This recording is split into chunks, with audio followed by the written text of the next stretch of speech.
You want to see it? Ladies and gentlemen, we're here today. This is the first show of the Crisis Hour. I'm your host, Mac Will, aka L Marcy. Anything y'all want to call it. We're here with M. Dot. What's good? What's good? What's good? Blueprint Productions, that's the CEO. This is also sponsored by Blueprint Production and Cash Out Kings Entertainment. You already know. We getting rolling. What's good, Mac? What's good, Mac? First topic of the day, we're going to run over. We're going to talk about this hip hop. It's going crazy right now. What's going on in the rap game? Man, we got a lot of shit. We got here recently we had Jay-Z again showing everybody the blueprint. Recent acquisition, Fat Joe. Yeah. I mean, the boy he's getting on a whole nother level, man. When you talking about where he at, like him as a person, I think like he's bigger than rap right now. He's bigger than rap.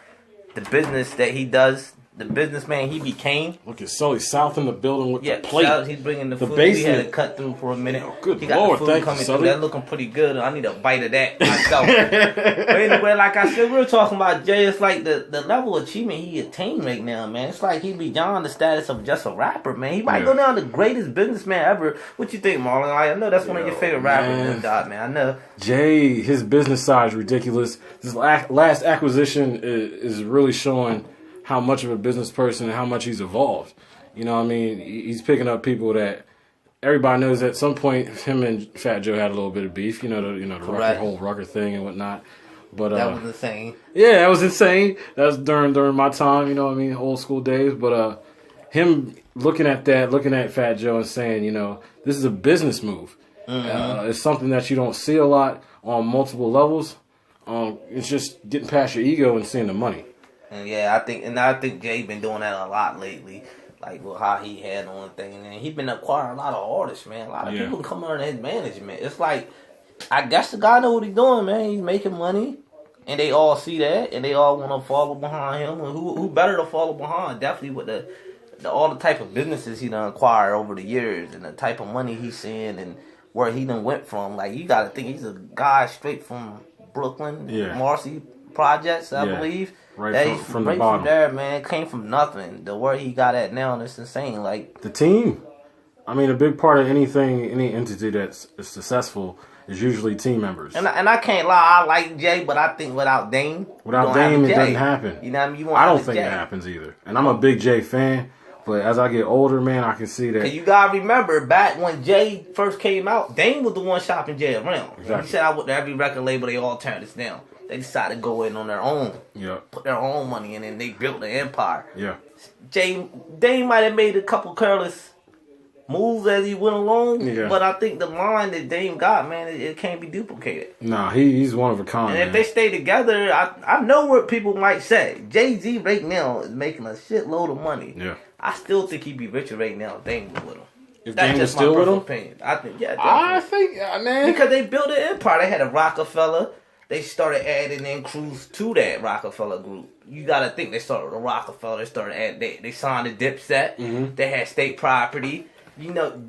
Siegel started branding off, making a name for itself. Freeway had a lane. He was going. Cam and them had their own. They had New York hot for a minute, and then you had all of them combined in one circle. Like, I figured, like, but there's a flip side. The bubble either going to burst or it's going to get better. Mm-hmm. And I felt like it would have got better if they could got all the Eagles. I think it could have got better, but also you got to think, I mean, there's a lot of deals that Jay couldn't do because of, and I'm an emotional person myself, but the emotional part of Dame, sometimes I don't think Dame would do that deal. You know what I mean? Depending on the level of animosity between the two people at some point. You talk about the Fat Joe deal. The Fat Joe deal, yeah. I don't think Dame would have done that. Or he might have done that, but there's a lot of deals that Jay couldn't do at the time because Dame was associated with him. And my only flip side of that, even there, is how do you flip on somebody that you came up with? You know what I mean? But at the same time, there's people I've come up with that I've grown up with that behavior-wise, I can't bring them in certain circles. So it's a balance, man. It's a balance. They're both brilliant dudes, though. I agree, and I think Jay himself, as far as like comes to business, I think Jay might be one of the best to ever do it business wise. Just like it's personal though, I think that some things he do, man. I like Dame. You didn't have to leave him out there like that. I don't think you had to leave Dame out there on an island like that. definitely when you know you can help the situation. It's like y'all grew up from that. Y'all knew each other since y'all were young. You know what I mean? There's a different way to go End of about the day, that. you still gotta give Dame some kind of respect for he brought you. He helped you secure the deal you secured. You know what I mean? He opened the door I understand. to a lot of other doors. I understand you was the face of Rockefeller. I understand you was the name. He was the man behind the scenes. But I feel like one and two go together. I feel like Jay's still successful without Dame. He said that marketing plan was me, though. It could be. Like I said, it's a lot of stuff we didn't see either. That was behind That's the true. scenes. So it could be. Not too. everything you rap You know is what I mean? true. I wasn't in there during their meetings and stuff to know what really was going on. But with the whole Dipset and stuff, that's a whole nother topic to go into. Yeah, we're gonna definitely touch on that. Definitely talk about that on a different podcast or show or whatever.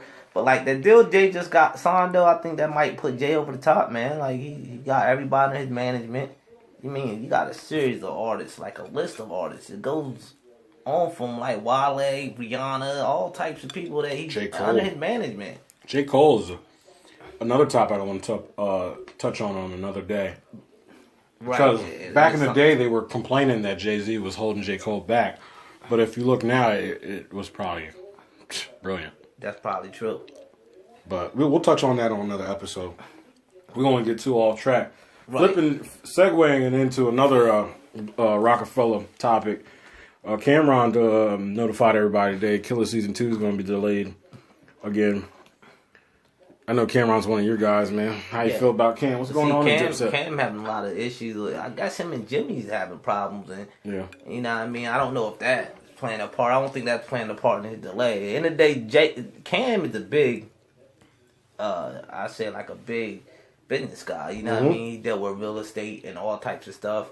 The delay with the music is, I think that pretty much he just ain't in the rush to do music. Definitely what you're hearing today, like a bunch of mumble rapping and stuff. I think like he feels like I can release it at any point, and it's still gonna hit my fan base. It's still gonna generate the numbers I wanted to generate. You know what I mean? That's how I feel. What Cam doing with it, and then it could be other reasons why it's delayed. Maybe production. It could be features he waiting back for. It could be a number of reasons, but I don't think as far as like creativity, I think he has that part already figured out. He's just waiting for.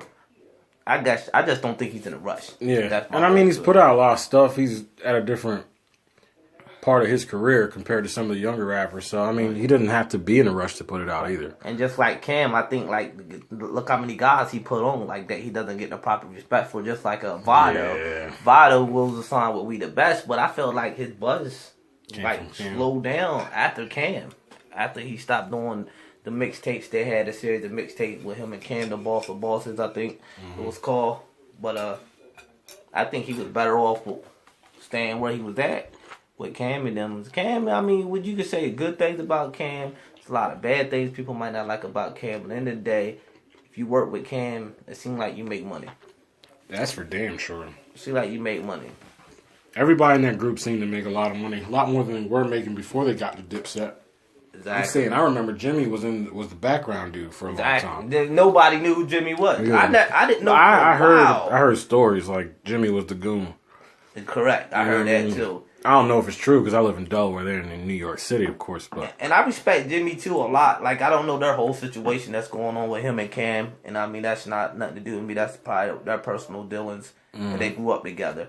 But I seen Jimmy, me being a fan of Dipset, I seen Jimmy come from. I didn't think that good of a rapper to like developing a whole flow and like becoming pretty good at what he did. He